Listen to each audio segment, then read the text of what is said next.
Okay, so we're on the air now, so nobody say anything inappropriate. Um, my name is Ian O'Byrne. We're talking about the Walk My World project, the 2015 edition.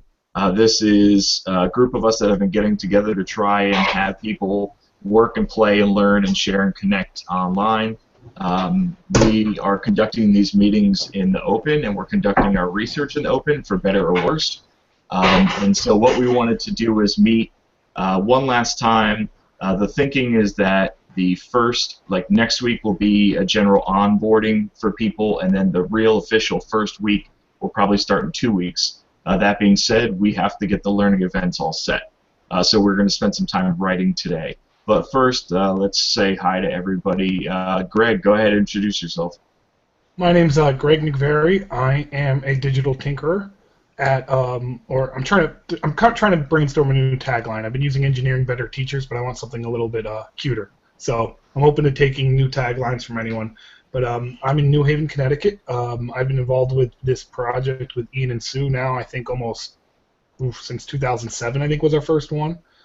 So this will be our 7th year but this is we're really starting to kind of fork the project into new ways and bringing in a whole new slew of people. This is really the second Walk My World project per se.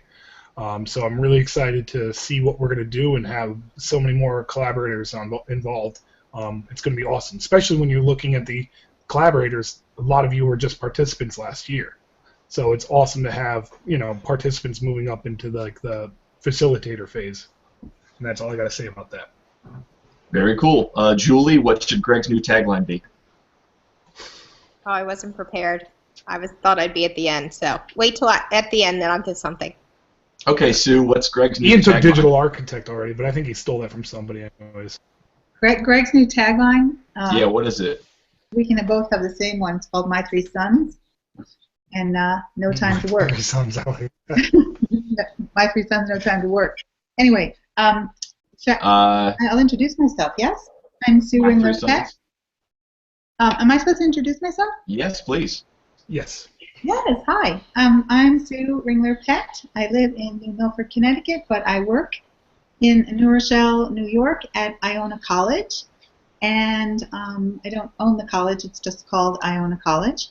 And I'm a university professor there, assistant professor, sorry, of literacy, mainly adolescent literacy, but it's been K through 12 lately. And I've been, as Greg said, involved with a bunch of different projects with digital tools and text with Greg and Ian, and delighted to join Walk My World this year for the 2nd time. That's it for me. Very cool. Stephanie, introduce yourself, please. Unmute my microphone first, right? There you go. I'm Stephanie Loomis. I'm probably the least educated and the least qualified to be here, but I did the project well, haven't even finished my master's degree. What's up with that? But I'll finish in May and hopefully get into a PhD program in the fall if a certain professor of mine will ever write my recommendation. No big deal. But I did this project last year with Ryan and absolutely loved it, and it really has directed everything I've done since then. My thesis is on using Twitter as an educational tool in the English language arts classroom, so that's a direct result of this project. Stephanie, you're also changing up and modifying your digital identity. Where are we supposed to find you now? Find me at the writing teacher at gmail.com. I've had that email for a long time, but I'm trying to just transfer all my teaching stuff to that one. So right now I'm walking 2 worlds. It's a little crazy. Very cool. Ryan, introduce yourself, please. Hi, I'm Ryan Risch, and in the spirit of new taglines, I'm a playground monitor at Kennesaw State University. And I'll be writing Stephanie's letter probably tomorrow. Very cool.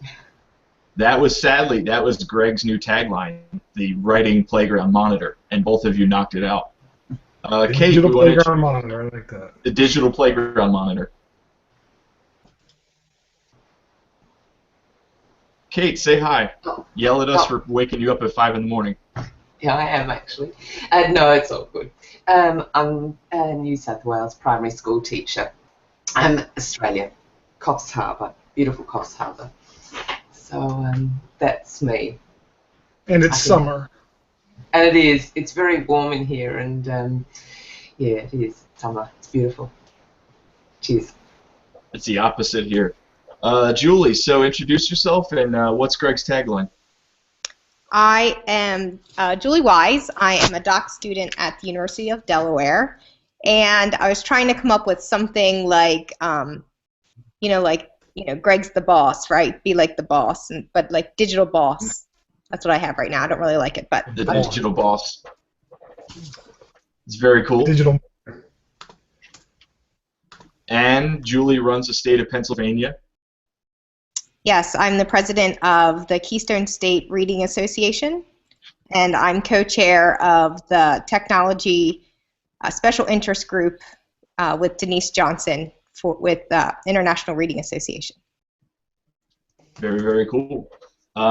So we have a Google Doc set up to allow us to organize our thoughts and ideas, and what I wanted to do is take a good 20 minutes where all of us look at the Google Doc and start hacking away. We have a lot of loose ends set up there. My hope is that since we have everybody sequestered here, we can spend some time, I'll pull that up, spend some time looking at the Google Doc and trying to hammer out stuff so that we have a starting point for next week. I put the link out in the event and every other place. My thinking is that at least for myself and with Laura's group, we were going to start next week with a general onboarding. Talk about Twitter, talk about how to use Twitter, talk about how do we get online, how do we tweet. Some of my students have already asked questions about their identity, and most of my students that I talked to last week in class, most of them do not have a Twitter account at all. And the 2 or 3 students that do have a Twitter account, I asked if they had a Twitter account that they thought would be appropriate to share as a new teacher, and they said no. So now I have 0 of my potential students that have a Twitter account and use it. So next week is going to be set up Twitter, how do you tweet, what does a tweet look like, how do you retweet, all that stuff. I'll spend next week putting together a couple tutorials on Twitter. At that same time, I was hoping that Ryan would be able to pull some stuff together to get us and our students ready to go with like the GPS geotagging, all of that sort of stuff. So that was my hope, is next week start like a pre-Walk My World. Walk zero. Yeah, like the initial part, and then the week after have the first official learning event. Any thoughts at all about that? Just an unrelated question. Did the side chat disappear for us to write stuff? No, you're still there. I can't see it. How do I get it? Anybody know? So you got 2 windows. Yeah, You have like the Hangout itself, and then you've got the if you open up the Google Doc, you have another tab or another window open. Yeah, but where's our chat during the Google Doc, Google Hangout during the Hangout? It should be in the frame that has the Hangout. Yeah, it's not. If it's You not can there, also- click on the top right. Yeah. Click on the top right, and it should open up. It Okay. may just be minimized. It's not. There's the word live there. I'm so sorry. This never happened. No. So if you see, if you're on the Hangout and you see like my screen, I see yours. when you're moving around on the left, you'll get a little sidebar with a bunch of buttons. Exactly. Click the top that blue button. Did it for me. Thank you. I'm muted. No problem. So what do you think, Ryan? What do people need to know? More importantly, what do we need to know to get the geotagging and all that stuff to happen over the 10 weeks? Well, that's a good question. And maybe I'll back up a little bit. I think that maybe this is we're already are thinking this already, but today. So I met my students today for the first time, and broke it to them we're going to be using Twitter and have that conversation that you're describing, Ian. That it's time. Like, so I had to have the who I am publicly on social media conversation before I could even talk about the project. And Yep. so between now and next week, they're going to be making that decision of whether do I use my existing Twitter account, do I make a dummy account, do I start carving out a new identity. So all that kind of conversation started happening today, and I think will continue to happen through next week. And I think it's probably, I'm sure we're all thinking this, but I just wanted to share that I was in alignment with that. That how important that conversation is to begin with. And then also give them, Ryan, I'd say also give them the option to use a pseudonym if they want to, if they want to protect their privacy. That's important in terms of if, as we're applying for IRBs and to be FERPA compliant. Oh, good. That people have the right to use pseudonyms if they want to be 100% private but still in the open. No, that's a good point. I'll definitely emphasize that. But it's part. So I'm working with pre-service English teachers, and I'm catching them as sophomores or juniors, and so it's from our conversation is definitely couched in that it's time to make that transition from social media documenting your activities at parties to social media maybe being used as professional development, and maybe cleaning up those social identities online. So that's where we are in that conversation. So I think I like that. So I used, somebody called it a soft start. Somebody was talking about our soft opening. That's kind of what we did today, was a soft opening to the class and to the project. And hope to have Twitter accounts and first tweets and the anatomy of a tweet kind of discussion next week. So I think that I'm in line with what Ian outlined there. In terms of, to address your mapping question, I think there's a couple things we can do, and we're kind of limited by the tech, unless we can find other workarounds. But I think an initial thing to do would be just to locate ourselves geographically, right? So we have one, and I could set this up and give everyone share permissions on this. So just set up one Google map where everyone just drops a pin on the map, and you can add a picture, you can add a little blurb. So I think that would be kind of interesting to do. Now, to the extent to which we can continue to use that same map as a palette for all of these different social media tools to be plotted there, I don't know. I think we have to do some playing to see how to do that. I know you can pin easily by address. I have a tool for that. Okay, good. And it will integrate right into the Twitter tag system. Okay. Martin made a plugin that will take the hashtag, will take the tweets from the tags archive and put them into a Google map. I think I have to play around and probably bug him a lot as I mess it up a bunch. Okay. But he doesn't sleep. He just helps people online, I think. Nice. So that'll be helpful because I didn't know how to do that, and it might be the kind of thing where we have one master Google map and it has multiple layers, and maybe that like one layer is just where we are geographically, and then we can lay down another layer where it's more what we're sharing. So I mean, if next week, I have to put together materials over the next couple days to put out the Twitter tutorials. I'll put them up on my blog. I'll also leave copies on that Walk My World Google site. Greg, if you are in charge of the whole Twitter archive and all that stuff and make sure that it works and doesn't break, then we don't have to worry about it. It just captures as much as possible. And then Ryan, if you set up the map, I'm thinking that maybe the first week, next week when they set up their Twitter accounts and we do the anatomy of the tweet and everything, if they check into the map and basically pin themselves and show, here's my Twitter account, like, here I am, we can start there. And then I would say, over the course of the project, just keep playing, and if we find some cool ways to integrate the mapping software, then it would be a good start. But I think that the goal would be, to answer Sue's question, I would say, yeah, as our students join in, they create a Twitter account, they go over to the group map and basically pin themselves and show, here's where I am, you know, and at least introduce themselves to the group. But I think we can leave it. We can have a bunch of options built in there. So some folks are going to be uncomfortable, like geolocating their personal address, right?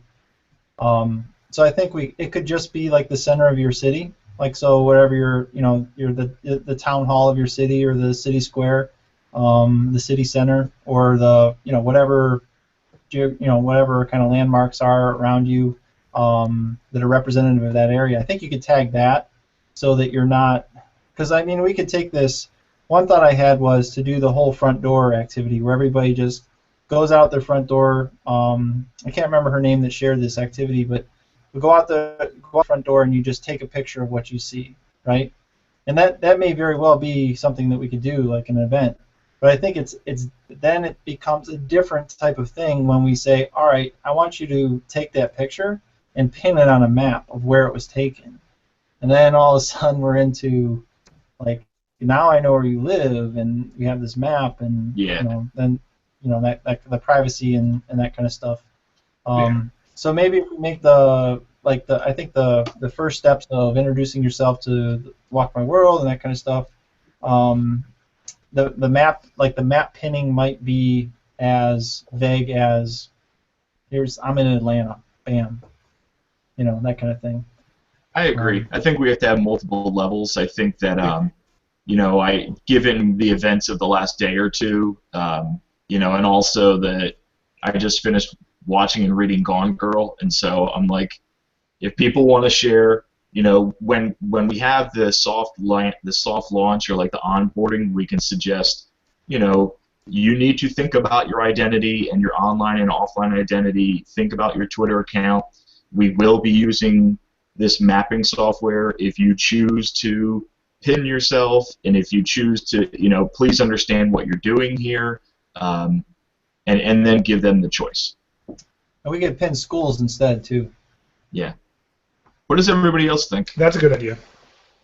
Can I add something to that? Are we only going to use Twitter, or are we going to encourage blogging and RSS? Oh, those two. No, you go. We put that up on the you go Google ahead. Doc. We basically, on the Google Doc, we said that Twitter and that hashtag will be the one catch-all for everything. So if you want to use a blog or you want to use some other content or whatever else, that's fine. Just share a link to it with the hashtag. All right. I wasn't going to say this, but I'll say it first before my other comment, and just put myself out there. If it helps you at all, I know the letters RSS feed, but I have no idea what to do with it. Don't know what it is. So if that helps with taking small steps, carefully considered in this project, I'm old, but It would be more for us on the back end, Sue. Like, all people would have to do is just share a link to their blog. Okay. And we would put it into an RSS feed that we'll put on the main hub, wherever we build this hub. Okay, so it's not a matter for. So all the person has to do is have a blog, and if the next step would be, could they actually add a tag for walk 1, walk 2, walk 3, which is just a tag whenever you post to your blog. Okay, I'd be interested in learning about that. Unrelated. Let me address the other issue that Ian brought up after Ryan spoke. My question is, I love the way you're talking about the soft beginning, and I love the way that we're upfront realizing that we have to talk about web identity right away, online identity right away. And I know that Julie was one, and I follow her thoughts, that we're actually really looking at the project, some of us, as the evolution of that web identity based on participation in this project. At least that's one of the ways I want to look at it. So I'm going to ask your advice. Do you think that from the start it's useful to mention that to some degree, to say, you're thinking about your online identity right now. Look, it's only day 1 and we already have issues, but participation in this project will help us develop and then rethink. I'd love to hear what you all have to say about that, if you don't mind, or anyone.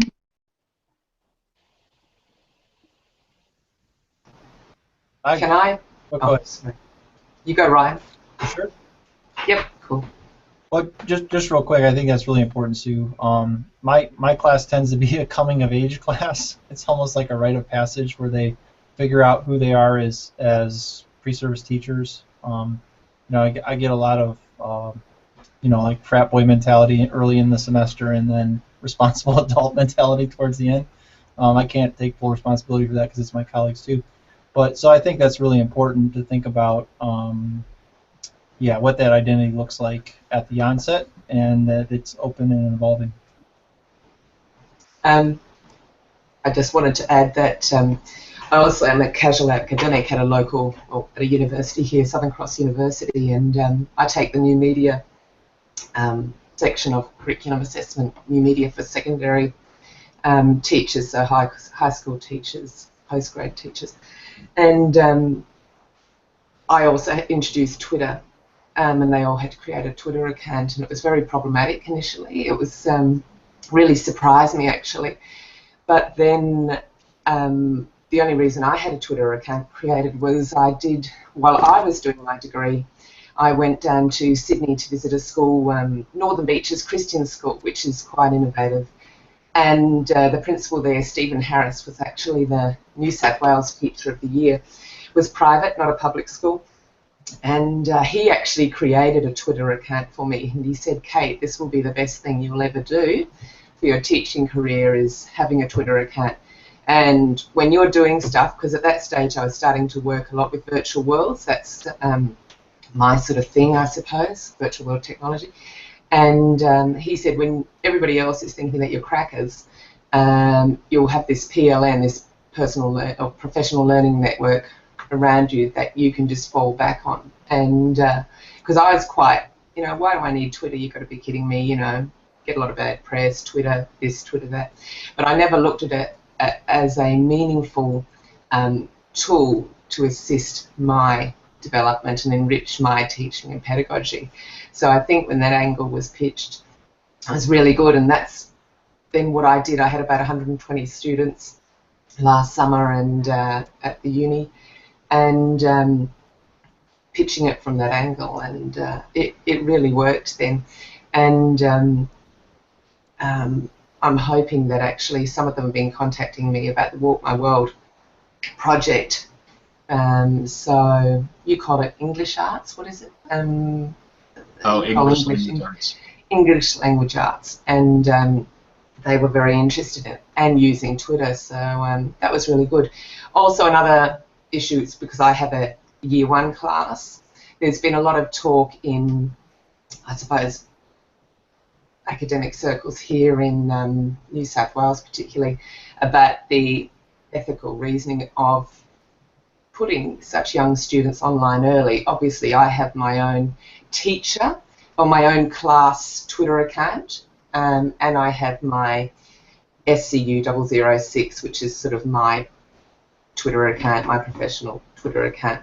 So I try and keep them both separate, and I'll send a letter out and explain to all the parents, because I just want them to be aware. I think it was a reading, one of you posted up about a really good article, and it was talking about a digital tattoo against a digital identity, because really it is a tattoo. It's there forever, and you can't get it lasered off. So I had to think about, are my children really giving permission to have this identity, to have their work published? It's something I'm always mindful and thinking about at the back of my head when I have a blog, or obviously they can't have Twitter accounts, so when I tweet out their work, or maybe it won't necessarily be an image of them, it might be a back image, but yeah, this sort of ethical dialogue, that how young is too young to start. So or who really does give permission, and do these children really understand the impact of suddenly having this first footprint out in this big world? It's just, just to sort of think about. I'm going to do it, but it's also a really interesting discussion. Well, it's that we have to have this dialogue, and I think, if what I'm wondering is, what I'll do is I'll put together the tutorials on Twitter and a blog post or two about your digital identity, if Greg's heading up the Twitter piece, I mean the Twitter archiving, and Ryan heads up the geotagging. Julie and Stephanie, I know you guys were talking about the PLNs and stuff like that before, and I think one of you put it in the Google Doc. Does one or both of you want to put together materials and share them out on a blog, and we'll both archive it on the Google site? Basically, answering the so what question of all of this. You know, like, why would I do this? So what? Why is this important?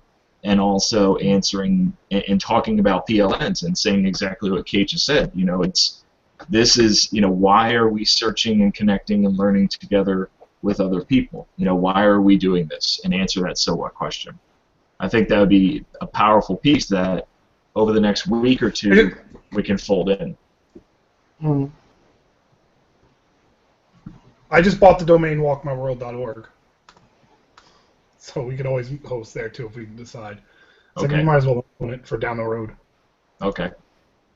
Yeah, I would be happy to write a blog on PLN and answering the so what question, and just how empowering and exciting it is to be a part of something with other people and learn from everybody, so that you don't feel alone and you don't feel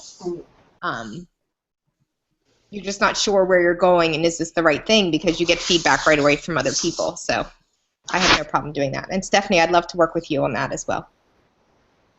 And I figure if you guys pump that out through your own blogs, we can still, we'll share it out through Twitter, and, we'll link to each other's work, and, like I said, also archive it on the main Google site so that we all have access to it. But then we're all blogging and we're all pumping our own blogs, but also getting important materials out there.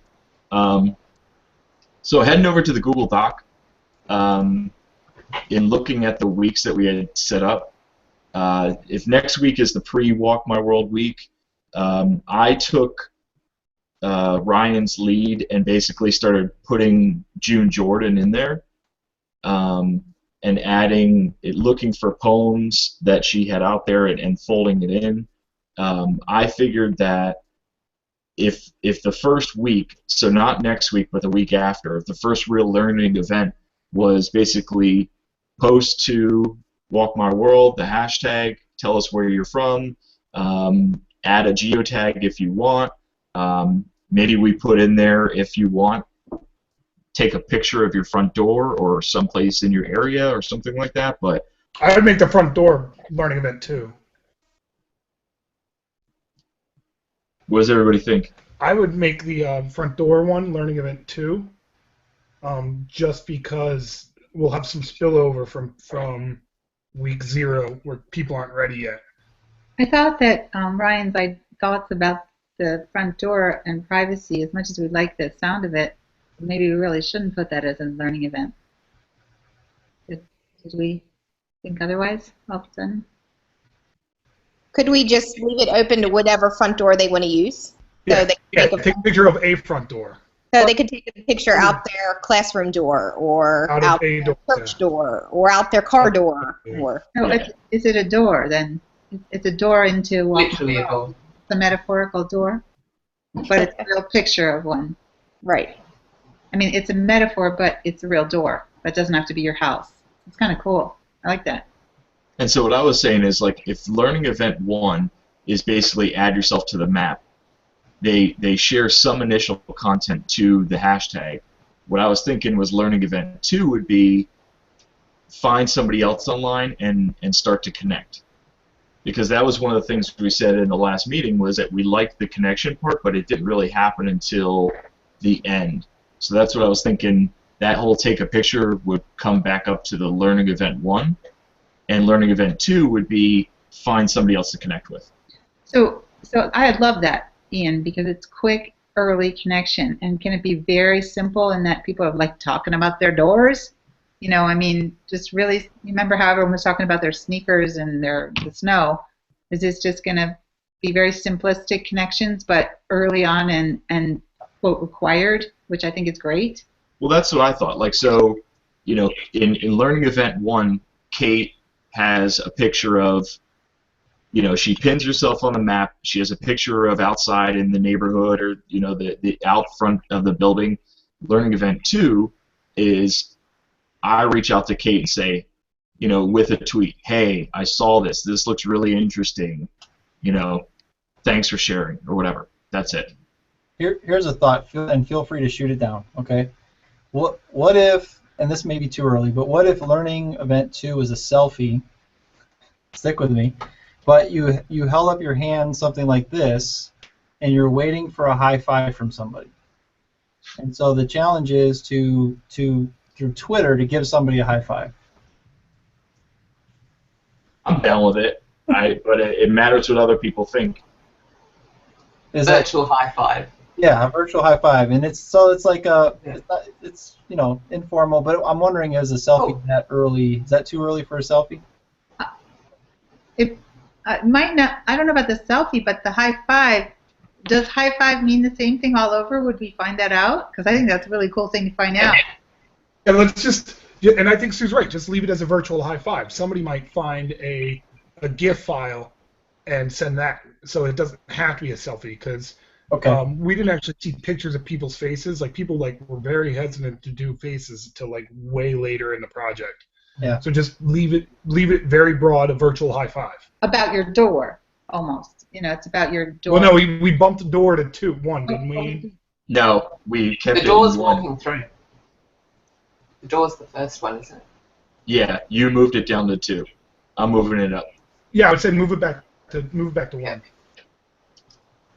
Do we want to? I'll delete the create or share a blog. I'll write instructions on the Google site on how to share a blog if you have one. But since we're not gonna focus in on blogs. No, it's the blogging piece and all that. I wrote it up here. Basically, we said it was wide open. I'll put this in the first couple posts for Walk My World. Like, you can share pretty much anything you want. And that's the other thing. I think the actual events, we should, if we're gonna keep building the Google site page, we should just have them coming from one place. Versus last year, you were writing some, I was writing some on our page, Sue was writing some on her page. Ryan was following the ones on your page. Other people were following the ones that I put on my page. That's because we weren't organized. Yeah, so I think we should That's have. the- Are we going to just launch them from Google Sites, or I was like, that's what I was saying. I'll build a Walk My World. Hold on. The Google site we have to use. Where do we want the learning events? We're gonna put them on. We're gonna put all content on our own blogs to push it, but we're also gonna put copies on the Google site, and we have to keep the Google site because it's in our MIT chapter. Why can't we just use the Google site as a hub? And it's me because I don't have a blog. But why can't it be that anyone who wants to access the project just goes right through that Google site, and then anyone who wants to blog separately does that too?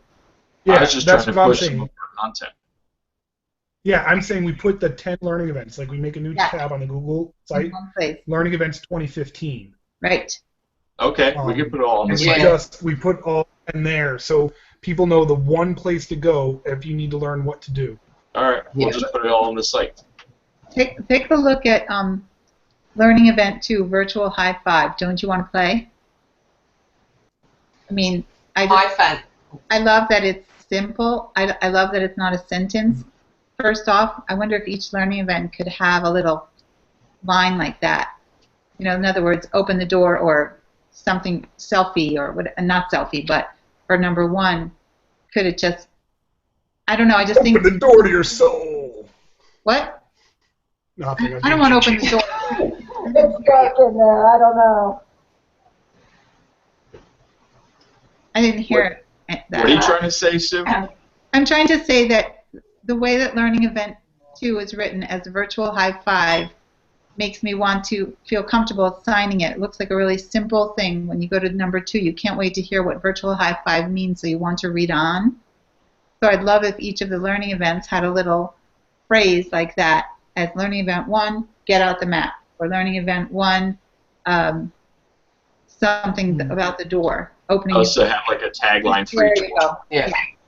Because I like that. it also helps us in talking about them to each other, or in whatever we do later research-wise. Just they sort of have They're not just 1, 2, 3. They have character. That's just my Yeah. thought. I'm going to mute myself because I'm talking too much. No, I agree with you 100%. Ian, I just wanted to quickly add that last year I found having all the learning events in one spot on the your Google's. I presume that's what you're talking about. Your Google site, the Walk My World, Ian's blog or whatever. That was great because I was running behind, or obviously there was lots of stuff that was just too over the heads of my kids. And I just found it was really good just to go to one spot and be able to clearly see, okay, yep, I can do that one. No, I'm not going to be able to do that one in the time frame I have. So I'm going to have a page on my class blog devoted to Walk My World anyway, because obviously the parents want to read about it, or the community want to read about it, or my colleagues. But in terms of posting learning events, I'll definitely be directing straight to the website, the actual Walk My World official website, I suppose. It just it was really good, scaffolded well, and no, it's excellent. Yeah, we can organize this a bit better to say, here's the 10 learning events, put all content there, and just, we can still share that out through all our other vehicles. Yeah, Ian, is it possible to take this whole homepage and make it a page called 2014, and then make the homepage 2015? Can we reorganize Google Docs that way, or is this because that website is, because it's in publication on this website, we really can't change the homepage address, I don't think. No, the URL we got to keep where it is. My thinking is that we could just make a new tab called 2015. Yeah, just make a tab, say 2015, and also on the front page just put, welcome to the, instead of multimodal archive, just say welcome to the project, and then down below it have a section here that basically says, hey, we just got started, click here, and it brings you to 2015 with all the learning events, real simple, and then take all these case studies and everything else. I also want to fold our LRA projects into here as well. Fold all that into just one tab that says like research, and so people can come here and they can see, okay, here's last year's stuff, here's this year's stuff, here's research, here's all the resources these people put together.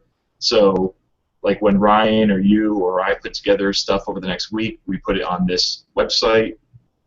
When Julie and Stephanie put together the why or so what about this, we put it right on the website. I think it's smart. Just put everything in one spot, and then just send everybody here. And we can embed the map right on the front page.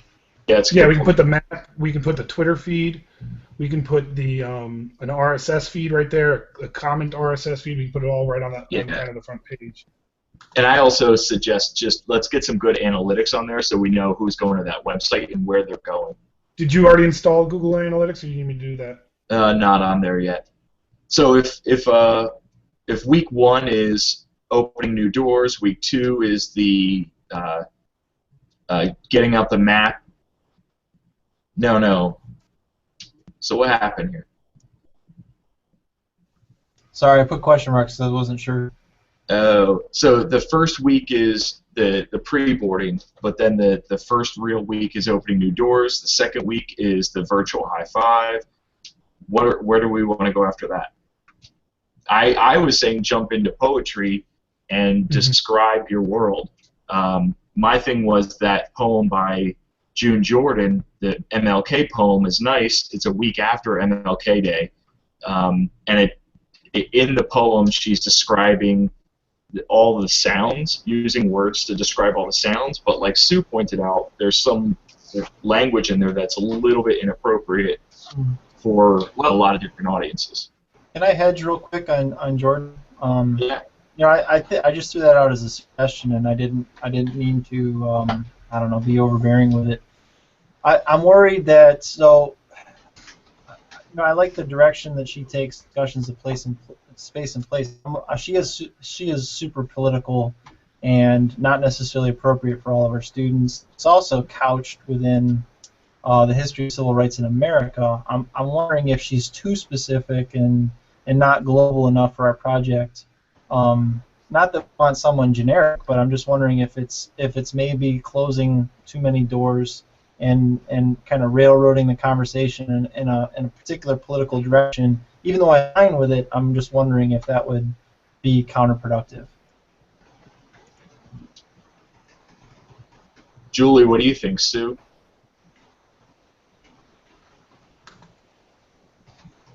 I agree with Ryan. Can you hear me? Yep. I agree with Ryan for a lot of reasons. I read the second one that was into gender identity, and though I agree that her material is amazing and I'd love to use it in another setting, I really feel strongly that if we want this project to kind of spoke out and really head over across the globe, and the generations, not the generations, but the generations, that we need to start with simpler things, smaller pieces.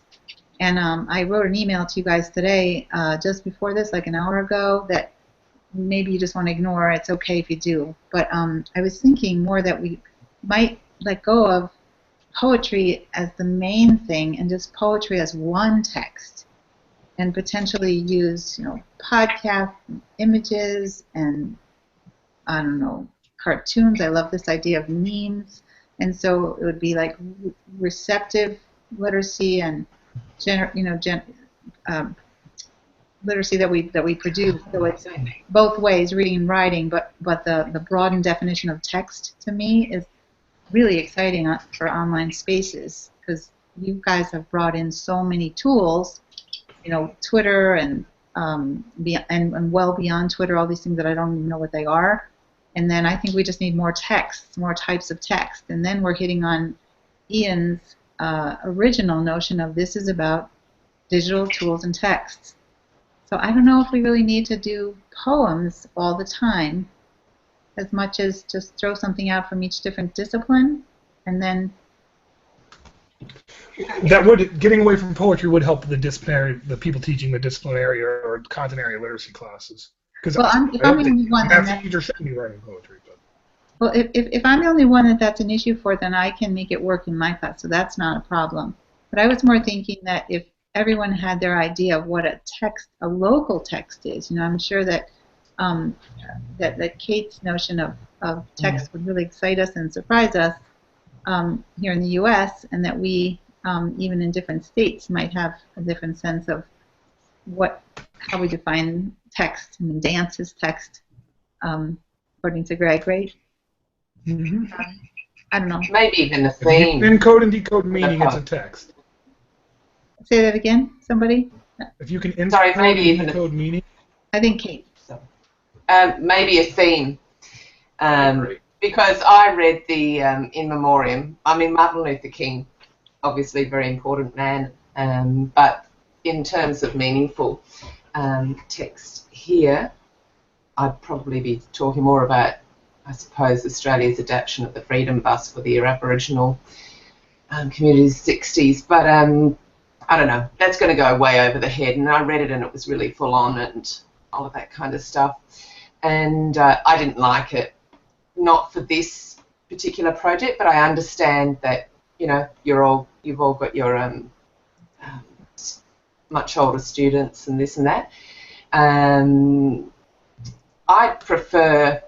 started looking personally at poets that had a similar theme to what was in that particular poem, but I could adapt better to suit the purposes, suit my class or whatever.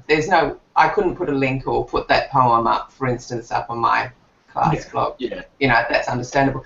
So I just hope that, whereas Robert Hass was a lot easier, I just hope that, I'd like to see, I think in order to encourage others, and let's say I have other teachers, I might have some teachers with Year 6 students who go, this is fantastic, Kate, we really love this project, I might get my kids, and they might just want to join in.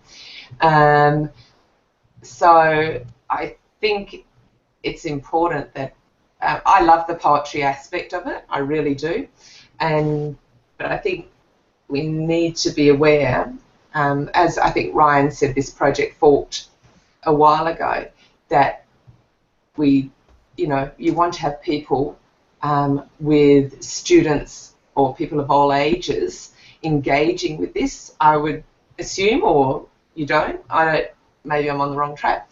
And therefore, you need to be very, if we're going to put one particular poet up there or one poem, that it is able to be interpreted across the board, which will be very difficult, I imagine. I mean, what we could do, I agree with you. I think what we could possibly do is just say, we need a theme, and like Stephanie says, if one of the main ideas is identity and connection, then what we could do is say, we pretty much know what we want to do the first 2 weeks. It's basically start getting on Twitter, start sharing, show who, where you are, pin it on the geotag, on the map, and then the second week would be the virtual high five. Then what we look at is for the remaining 6-7 weeks, then we start saying, okay, well, if the theme is identity and connection, or connected learners or whatever, we find opportunities for people to think about that. So like Sue said, we could find a poem, a piece of music, a piece of art, all sorts of stuff that people would respond to. And I don't think we have to know that now. Like if we have 2 or 3 weeks built into the system now, if we brainstorm for the next week, we can figure out, tighten it all up. Why don't we just focus on poetry about identity? I mean, we have that. We can go back to that classic thing we did, Sue, where we had them read that. I'd rather be a weed poem. The very first one we did. No, Polanco. Identity and connection. We could go back to the Polanco poem. It's a Polanco. Greg, it would make an interesting for us, an interesting full circle that we could share with the rest of the group at some point. But it also was an excellent poem because I think we're dealing with like 5th and 6th graders, which is kind of in the middle of all of this population. The other thought I had, which I just lost, was, I don't know, Ian, about the idea of not laying it out in advance. There are pros and cons to that. I want to think about that. I think we should. I want as much planned as possible. Well, I think we should plan it more than we did last time. It was really surprising to see what was poked up there, and then you didn't know if your students were going to like it or not, and had to go with it no matter what, which has a positive to it. But I think overall planning is better. I guess here's my other thought that I just wanted to throw out there.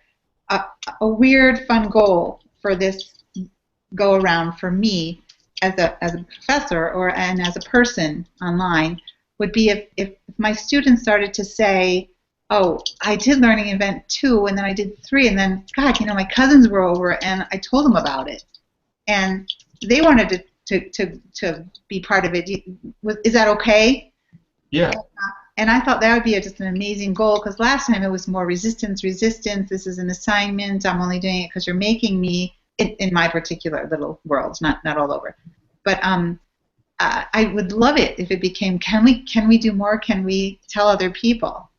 Just wanted to throw that out. And in that case, the theme needs to be as simple as the one that Julie brought up there, identity and connection, and through different texts. I think that'd be great. And we could each throw out some texts that we think are cool. Well, and that's my other thing. If we go this way, if we just say it's identity, and we can grab different poems about identity, there's enough of us where we can say, you know what, Sue and Kate, you guys are going to be in charge of Learning Event 5. Ryan and Greg, you're going to do Learning Event 6. And you're the facilitators for that event. So you try to be a little bit, it kind of will always all be involved.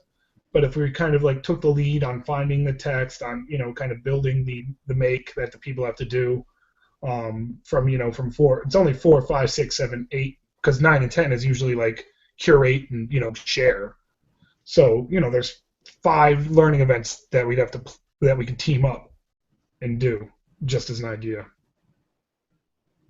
I put an example in Learning Event 4, not just because that's where my cursor was, not because that's Learning Event 4. of the poem that Sue and I started with. It's real approachable for little kids. It gets kind of at that adolescent identity. And Ryan, you could actually use it to say, well, what does it mean to be a flower online, and what does it mean to be a weed online? Kind of thing. I use this poem a lot. Well, I think we've got some good headway. What we need to do is go back to the Google Doc and basically get rid of the poetry as it's folded in there, and then to wrap up, just because I've got to get to another meeting. Where do we stand? It seems like we want to do identity and we want to focus on identity, but do we want it to be just straight up poems, or do we want text broadly, different texts about identity? Because that's Sue's question there, and it's come up different ways. So, each one of you, what do you think? If it is identity, do you want straight up just poetry, or do you want multiple forms of text? Leave it open. Have a variety.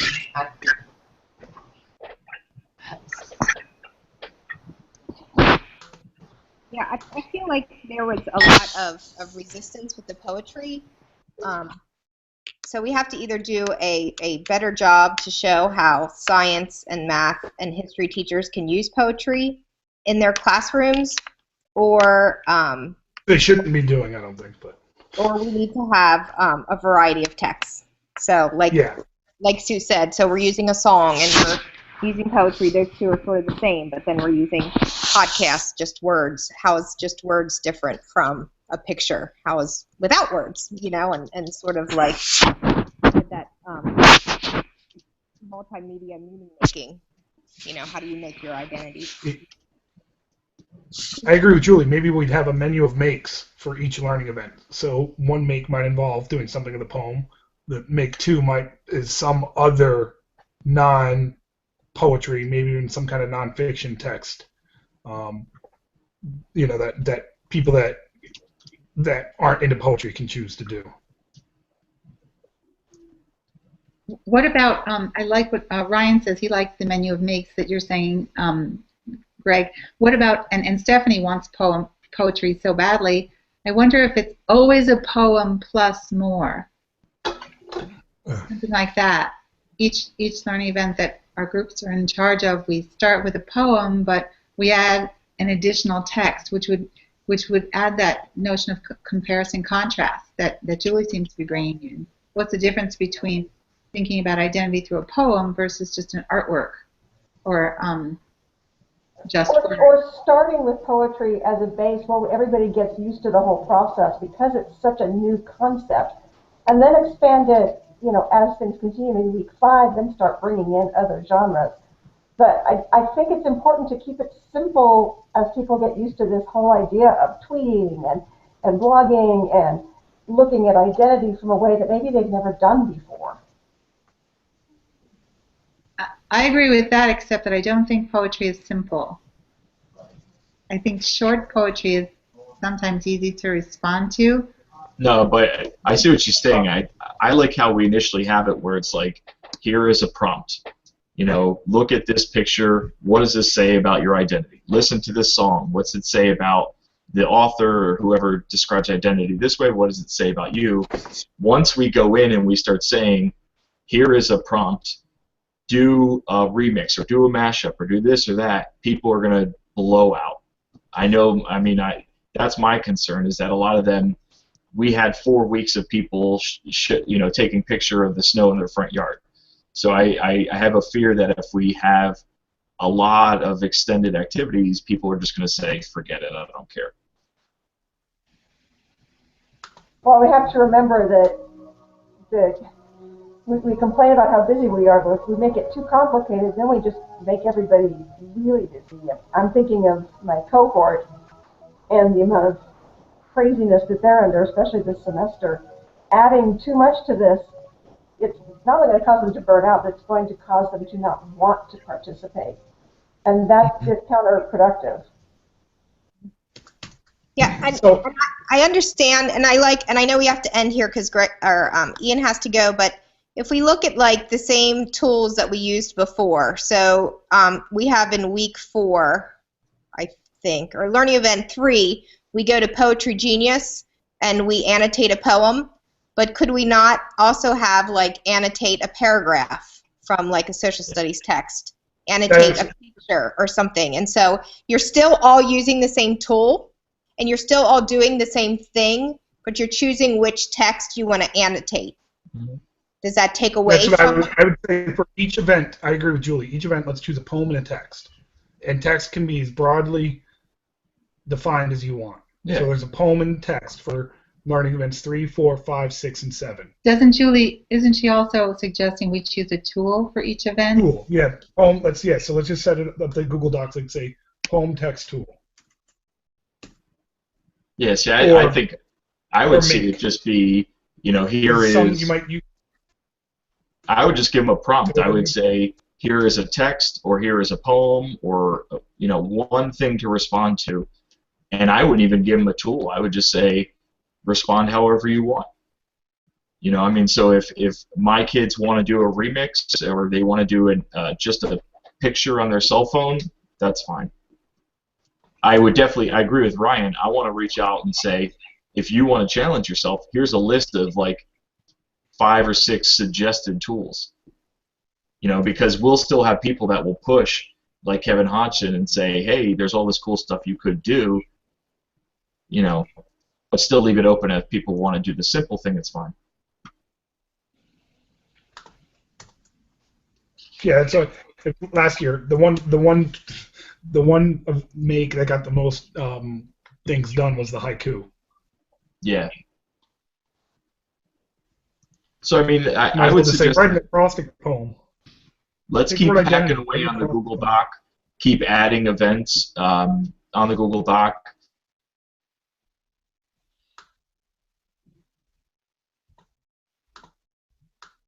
And I'm going to keep pestering everybody to switch from Poetry Genius over to Hypothesis, but that's me. I'll still do Poetry Genius if that's what we decide.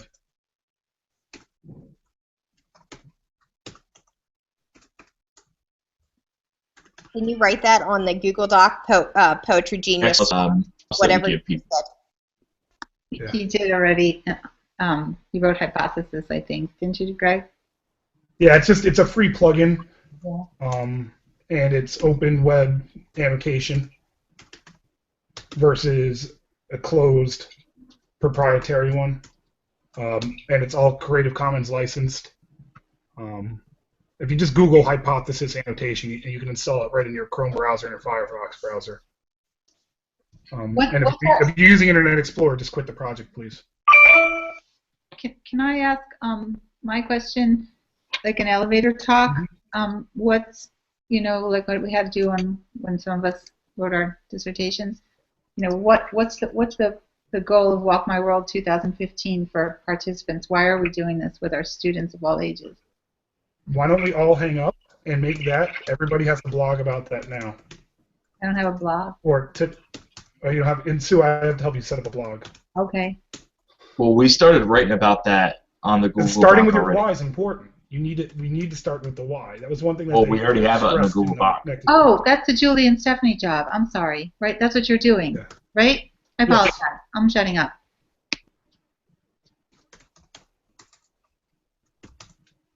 Yeah, we started.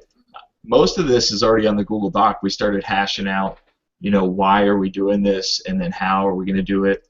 And so there's some pretty good dialogue on there already, trying to bang out exactly what's happening and why. And don't be surprised if that happens to be a movie by the end of the night, too, all of your whys. What does that mean? I might turn that into a movie. Just don't be surprised. So on that note. Yep. I gotta get back to the digital playground with my 3 sons. So it's fun getting together with everybody. So yeah, Julie and Stephanie, definitely go in and grab that Google Doc and tighten up the why are we doing this and make it clear for the normals out there why they would want to do this. And then I think for learning event 1 and 2, and that doesn't include the pre-boarding, I think that we're all set. Learning, like the onboarding next week and then learning event 1 and 2 seem like they're pretty much all set. The trick is after that, what do we do? So I think that then what we need to do is on the Google Doc with everybody else, let's start to put the links to the poems or the video or whatever that text is about identity, put it up there. And yeah, Ryan, I agree. I think we do all of our messy work on that Google Doc and plan everything out. Yes, that is public and open. Yes, Greg might make a movie about it, but it is a slow reveal. What we'll plan on doing is, if I did not invite you already to the Google site, let me know. Everybody should have access, and you should be able to edit. And what we'll do is we'll go in and clean up the Google site and organize it so that the tutorials and the geotagging tutorials and all the stuff is on there, and it's not cluttered, but it makes sense and people can see it.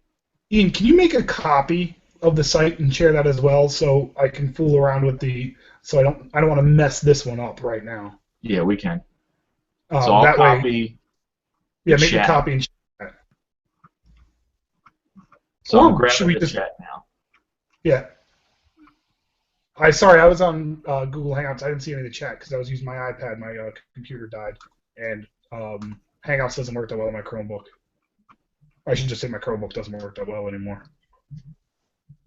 I'm trying to grab the chat. All right, so what I'm going to do is stop the live broadcast.